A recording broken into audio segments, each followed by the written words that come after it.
And welcome back to the latest anime news for the week ending March 13th, 2021. Oh, 1 second. 1 moment, please. Please stand by. Stand by, ion control. There we go. Just need to switch things around a little bit. Let us begin with news of the final, really final, actually really seriously final Evangelion film. As we know, there will be none others. We did it, everyone. Till next year. Till next year. After 3 different release dates, thanks to COVID, the Evangelion 3.0 plus 1.0 Thrice Upon a Time film finally debuted this week and set a new record in Japan for the highest IMAX earnings on an opening day. We do not have the numbers yet, but we do know it also set a new record for what percentage of the gross earnings came from IMAX showings. IMAX accounted for 10% of the opening day's earnings, despite making up only 1 to 2% of total screens in Japan. Wow. So a lot of folks said, I'm going to IMAX. Wow. Also broke the record for largest opening on a Monday. The atypical Monday opening and mandatory 8 p.m. curfews in Tokyo and other populous areas did not stop many of the IMAX showings from selling out completely, even the ones that started at 6 a.m. Monday morning. Wow. Yep. Unfortunately, not everyone's viewing the film legally. Studio Kara posted a notice today about unauthorized recording and uploading of the movie online. Shocker. Reporting Really? they knew footage from the film has been put up online, and reminding readers that unauthorized recordings of films in theaters is a crime. They also noticed that uploading this footage online is a copyright violation, and people who violate the appropriate laws could face up to 10 years in prison and up to about $90,000 US in fines or both. Carr says it does plan to prosecute violators to the full extent of the law, and it's already filed charges from a similar incident back in 2018. So it sounds like their warning is going to be taken seriously. Wow. Yeah. Now, as we all know, any great anime film needs a great theme song. The theme for the final Evangelion film, once again sung by Hikaru Utada, and the music video for the song was actually directed by Anno himself. He obviously didn't direct it in person. Rather, he sent minimalist directions through email about camera and lip syncing, and Utada and a small staff filmed the footage themselves, and then Anno cut and arranged the footage to create a video showing, and I quote, "the bittersweet feeling of chasing the precious recollections of a private past," end quote. Which sounds very personal to me. The documentary also announced this week, following the 4-year process, yes, of making 3.0 plus 1.0, focusing on Anno, of course. The 75-minute professional work style special will air on NHK General TV on March 22nd. It will include appearances from Anno's wife, Hayao Miyazaki and Toshio Suzuki, plus director Kazuyo Tsurumaki, and Shin Godzilla and Shin Ultraman collaborator Shinji Higuchi. So the EVA train has not yet ended. Wow. Yeah, it's... For a second there, I thought Godzilla was going to show up. I'm like, wow, that's going to be a really weird interview. Would not surprise me one bit at all. So, Miyazaki-kun, let's now segue from your discussion to Godzilla-kun. Yeah. Like, really? Ultraman, do you have anything to add? So yeah, how well is Eva going to do? Is it going to beat Mugen Train? Jeez. I don't know. I think it has a chance of doing so.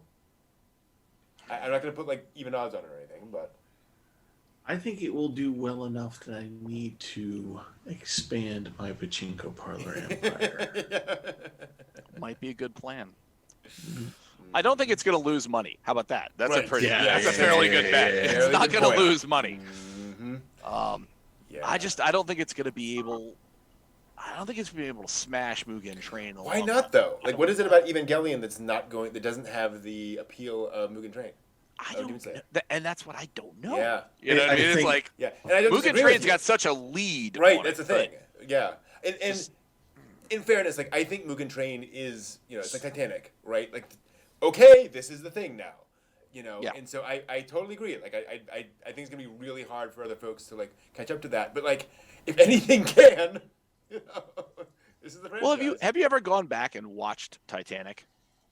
I never watched Titanic.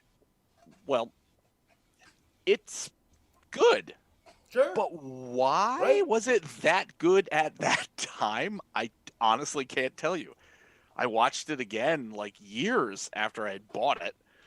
And I was just like, I'm entertained, but I don't. Why was this like a mania? Why are people just desperate to see this film?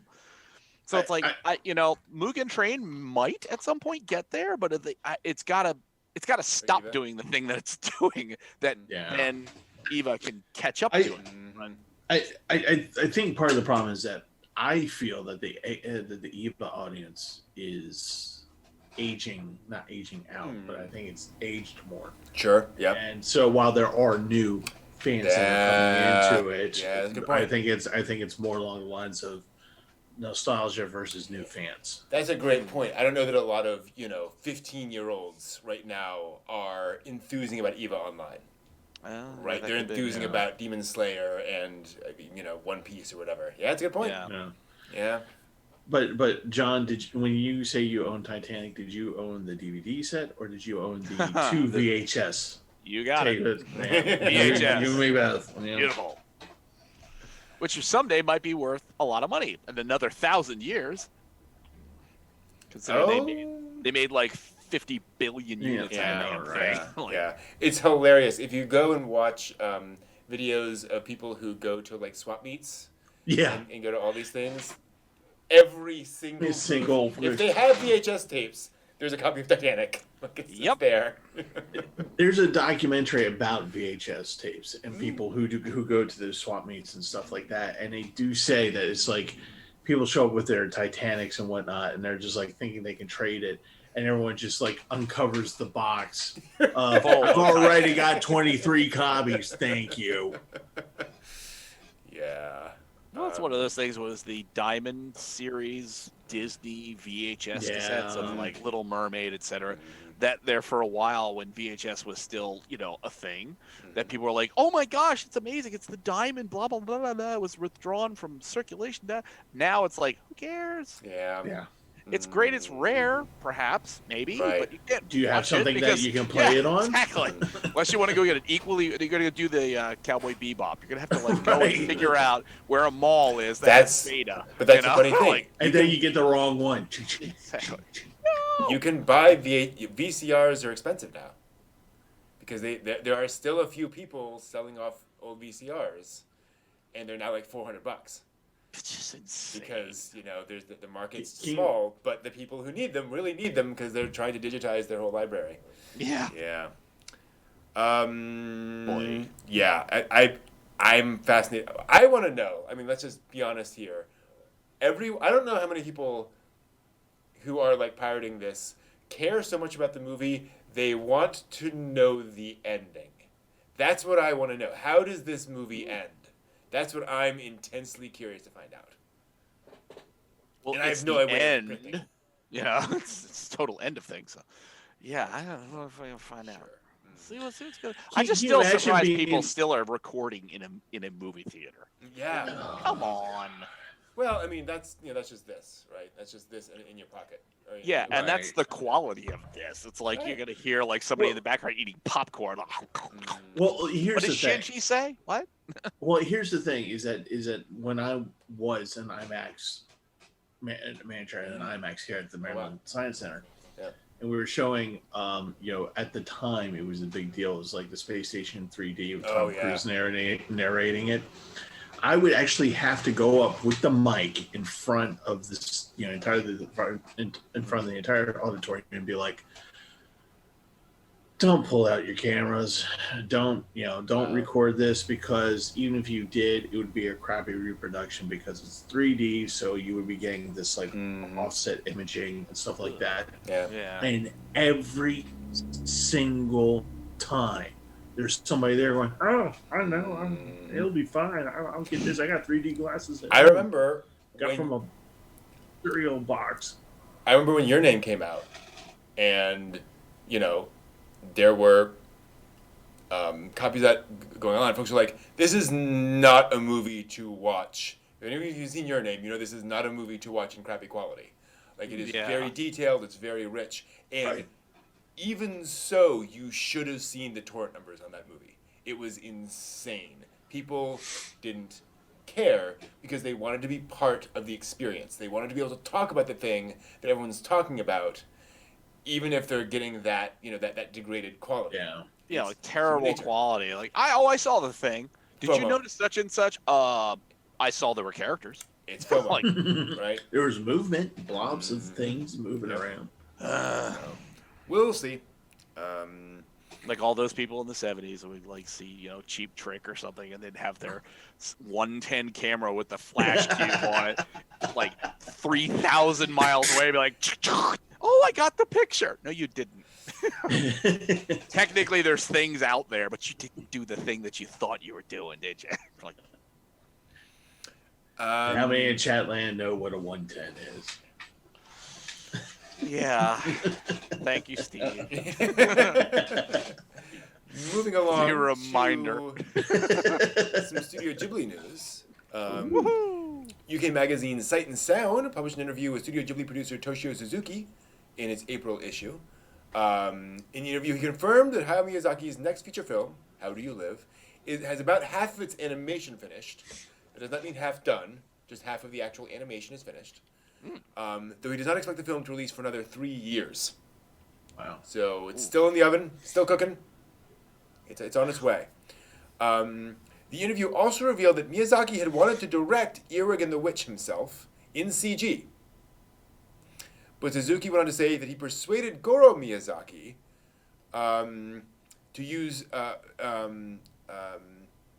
to actually use 3D CG instead of cell shading, as he did in Rania.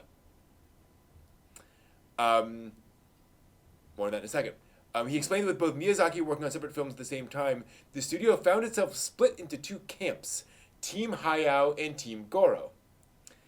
And Suzuki said that he himself felt that Team Goro was better, as it had younger and more talented people on the team, and was more international. Wow. Suzuki also added that he agrees with Goro Miyazaki's previous statement that the studio should continue making both traditional hand-drawn 2D films and 3D CG films, and do both of those moving forward. Now, before anyone torches Suzuki's house, Suzuki's speaking as a producer, right? It is his job to keep Studio Ghibli going. Hayao Miyazaki, love him to death, is not interested in, has never been interested in commercialization, never been interested in keeping this going. It sounds like Goro is making films that have a chance of keeping the studio going, basically. Being profitable. Being profitable, exactly. And again, for clarity, Suzuki has had to jump through lots of hoops to make Miyazaki's movies get out there, be marketable, be understandable, and so forth. Yeah. And so, also it should be pointed out, when Suzuki says, I'm the one who told him to do CGI, I personally believe that is Suzuki falling on his sword to take the blame away from Goro. Goro didn't decide to use CG. I decided to use CG. I made him do it. And so if you don't like the CG in the movie, it's not his fault. Because that's what a producer does. Okay. I personally think that. Again, but that's my view on this. Yeah. I just think it's such an interesting opinion on Goro and his team versus I know, right? versus his father. Yeah. Oh, boy. I would not want to be Suzuki in the middle of that fight. Right. Holy crap. Well, that's the thing.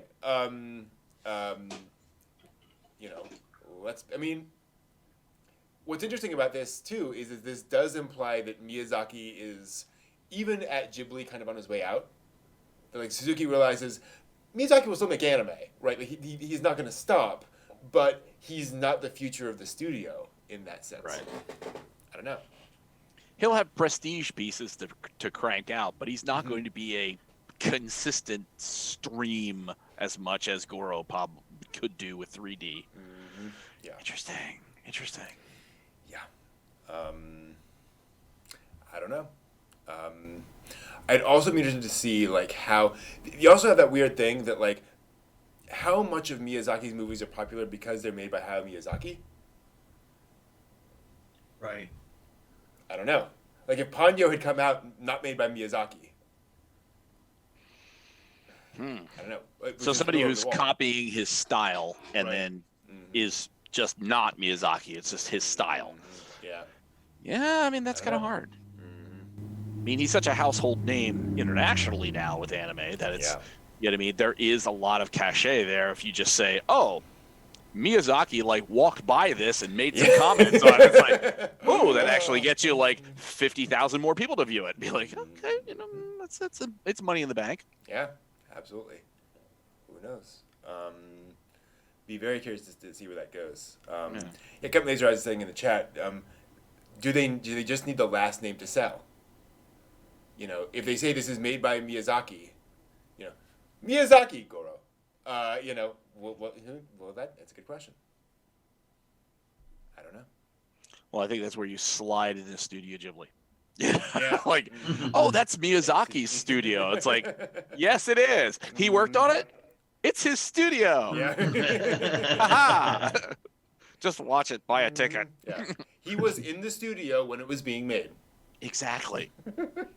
He had direct supervision. He was very near it. Yeah.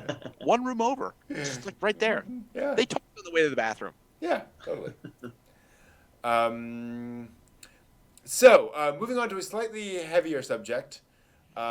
This week marked the 10th anniversary of the 2011 Tohoku earthquake and resulting tsunami.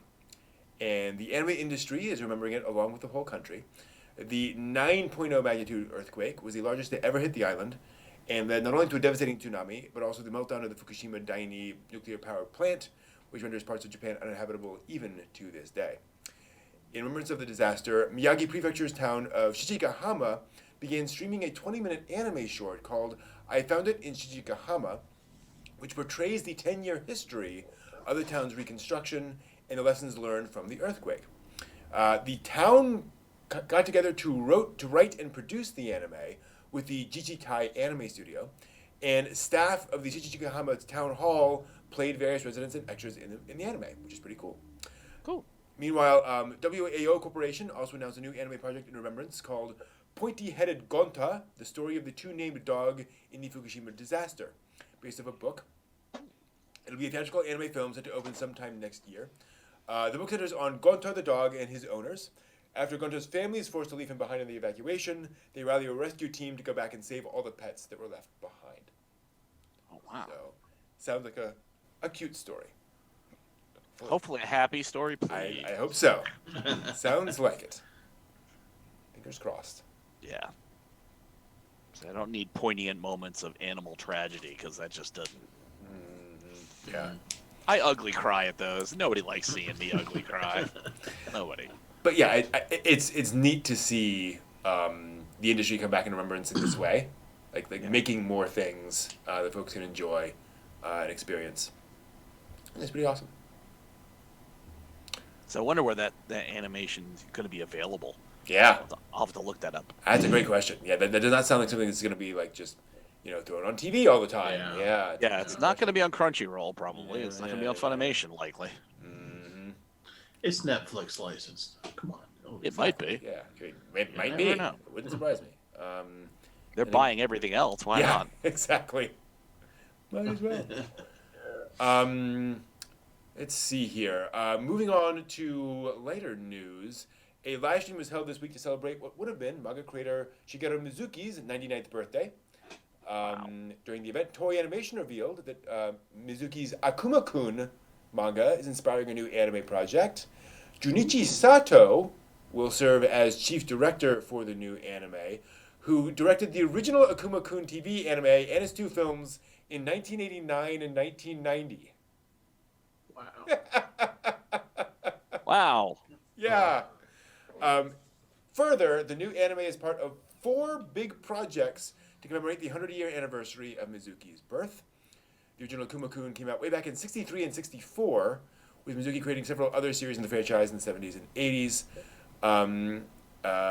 Toei also revealed another of the 4 big projects in the live stream, a film project for the latest Gegege no Kitaro anime. The film is titled Kintaro's Birth, The Mystery of Gegege, and the rather creepy key image features the tagline, "Why was I born?" Yeah. The latest incarnation of Gegege no Kitaro was the 7th overall based on the manga series, so it has been going on for quite a while. And I enjoyed the series. I think it's still streaming on Crunchyroll. Wow, It's like, yeah. just keeps going. It just keeps going. With Kitaro and Kitsune Musume, cat girlfriend, Papa Eyeball. Like, for those curious about Junichi Sato, because I heard that and I was like, oh, that sounds familiar. He was chief director for Sergeant Frog. He also co-directed Ojamajo Doremi and Princess Tutu. He was the one who directed the first 2 seasons of Sailor Moon before handing it over to Ikuhara. wow. And in recent years, he's become known for making healing anime like Aria. So Aria was his baby. He also has done things like Tamayura Hitatose and Amanchu and things along those lines. So yeah, that's that guy. Interesting. So yeah, very, very interesting. He also storyboarded EVA 2.0. So I don't know. He's an interesting guy. Okay. Got quite a CV, doesn't he? Yeah, absolutely. Yeah, I mean, go to Wikipedia and it's pretty crazy. You know, you've got just real quick. Queen Millennia, 1981. Storyboard on Zeta Gundam. Akuma-Kun. Sailor Moon R. Also a storyboarder on Evangelion TV series. Ajamajo Doremi, Magic Users Club. Does anyone know Strange Dawn? Has anyone else ever heard of Strange Dawn? Oh my gosh. We'll come back to Strange Dawn.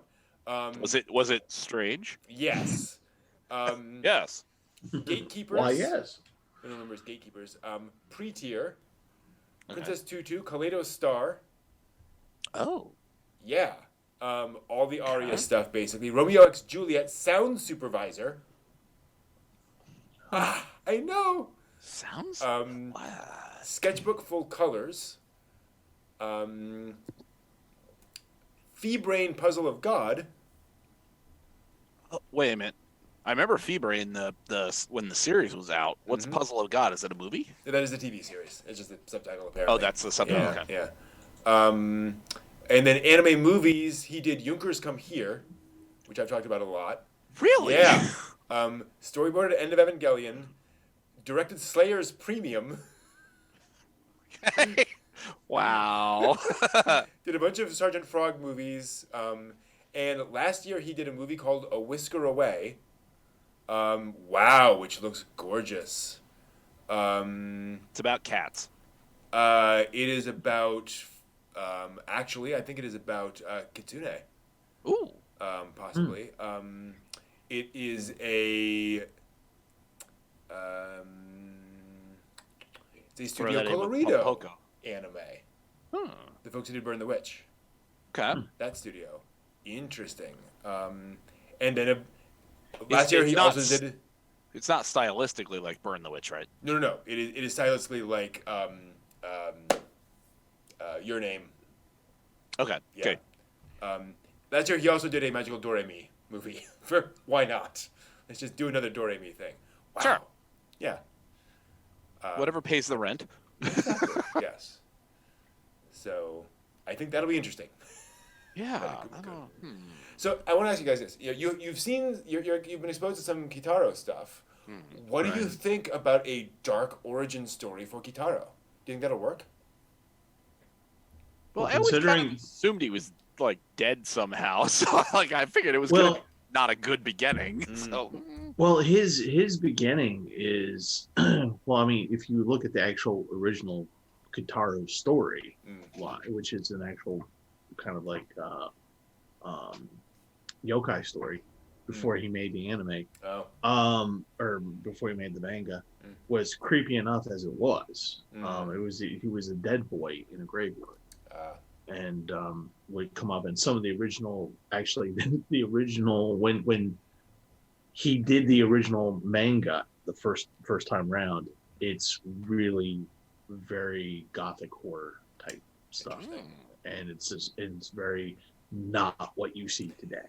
Not the friendly, Kitaro with the hair over one eye. It's literally like a boy, like with the striped shirt, like crawling out of the kind of thing. Sort of like that image of the hand coming out of a grave mound. Yeah, kind of like that.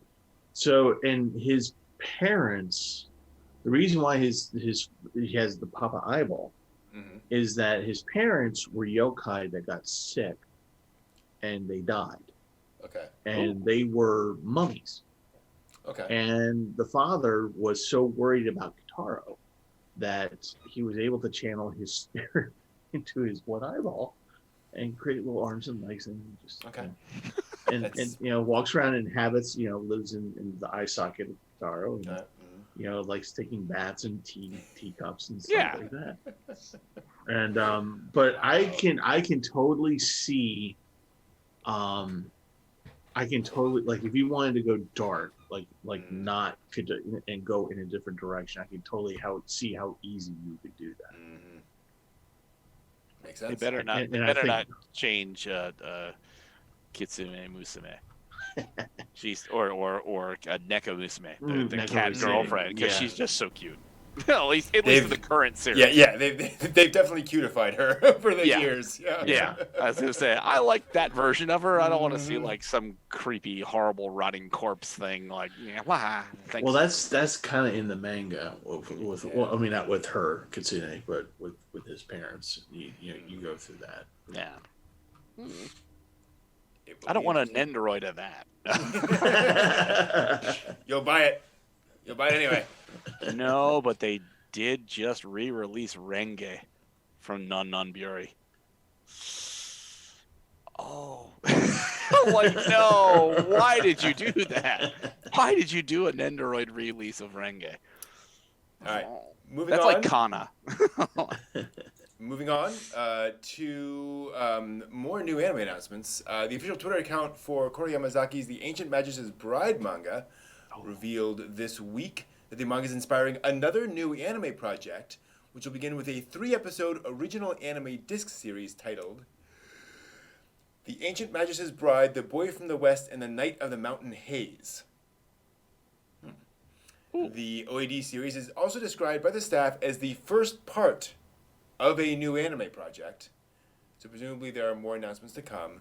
Interestingly, the OADs will be animated by the brand new studio Kafka, which was established specifically for this OAD project. Several staff members will return from the series' previous anime project, including the screenwriter, character designer, and music composer. Yay.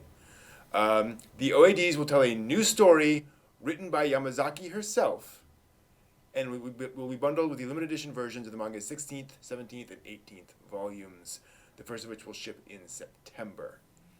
The promo video for the new project also revealed that Yamazaki's next new manga series is set to debut on September 10th, with the tentative title of Ghost and Witch. I did not expect Ancient Magus' Bride to have the pull to make a whole new studio. It was so beautifully done, though. Oh, yeah. I just... Yeah, not for an entire studio, but I would have thought you would have needed an extra studio's worth of people to have done that much work. Yeah. Because I know when Phil and I were sitting and watching it, it was like looking at a Ghibli film. Where it's like just the level of love in the background of the characters. The characters were great in and of themselves, but just the level of detail and love of just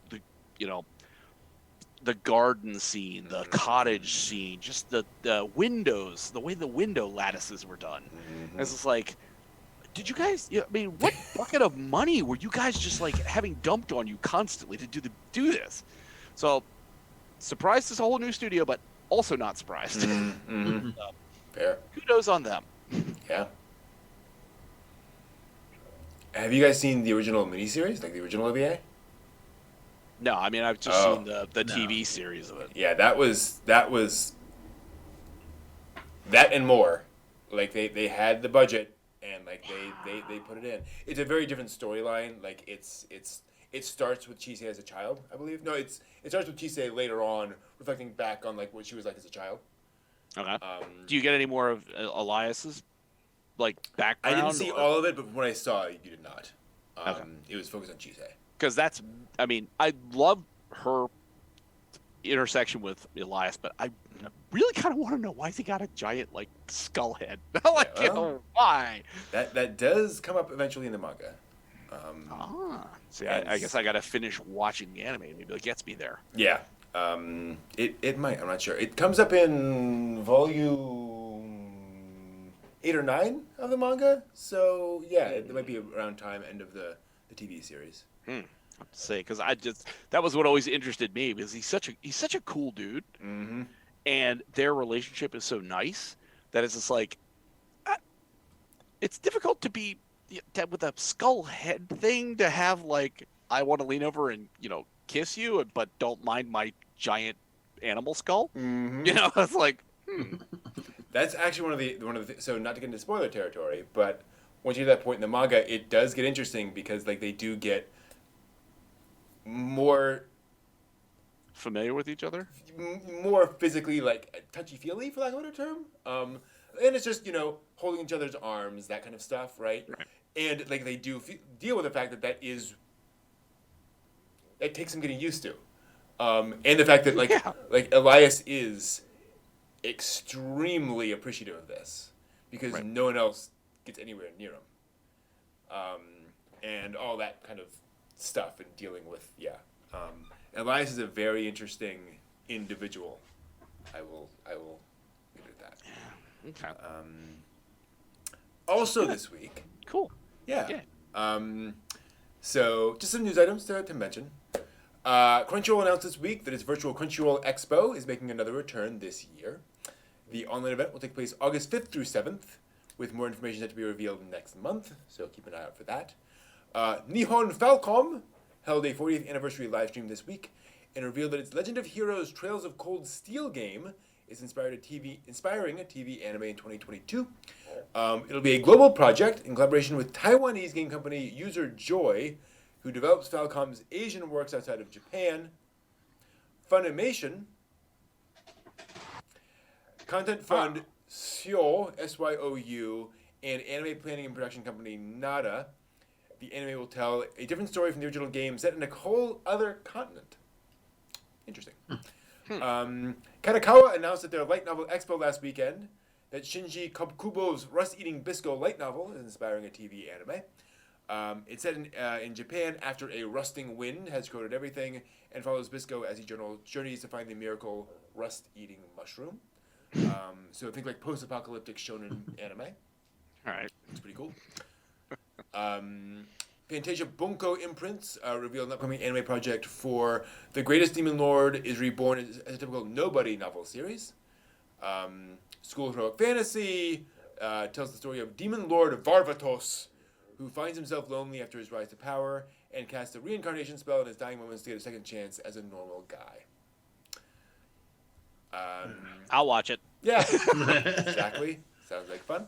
Konami announced this week a web anime adaptation is in the works for its Jikyo Powerful Pro Yaku smartphone game, titled Powerful Pro Baseball Powerful High School Arc. Powerful. It's very powerful. It'll be produced by Studio Cloverworks, and it will have 4 10-minute episodes. So blinking, you'll miss it. Finally, the mixed media project Yusei High School Astronomy Club has inspired a short web anime, which began streaming this week on the project YouTube channel. It is a 20-episode series following the 5 members of an astronomy club as they solve various people's concerns. So, sounds fun. Telescopes. An astronomy club is solving various people's concerns versus doing astronomy club stuff? I mean, it's anime. Yeah.